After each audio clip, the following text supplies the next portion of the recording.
Showplace rollout trays are installed in specified cabinets in the factory, but are easy to replace or add to a cabinet later.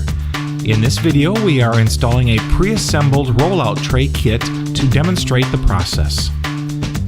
In specified base cabinets, we install two trays on wooden pilasters. The glides are attached with a 3/8 inch Euro screw, the top tray in the 6th hole down from the top, and the bottom glide in the bottom hole. The pilaster is attached to the inside of the cabinet via a plastic bracket stapled to the pilaster approximately 2.5 inches from each end. For full-depth rollout trays, install the kit so the glide is touching the inside back of the cabinet. Attach one 7/16 inch screw in each bracket to hold the kit in place, then add an additional screw to each bracket.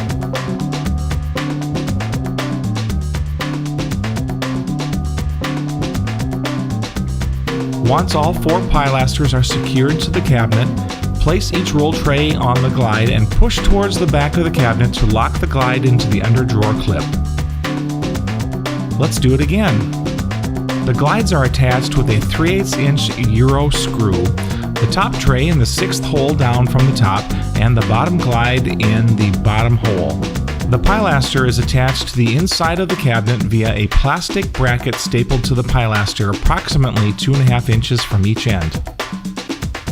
For full-depth rollout trays, install the kit so the glide is touching the inside back of the cabinet. Attach one 7/16 inch screw in each bracket to hold the kit in place, then add an additional screw to each bracket.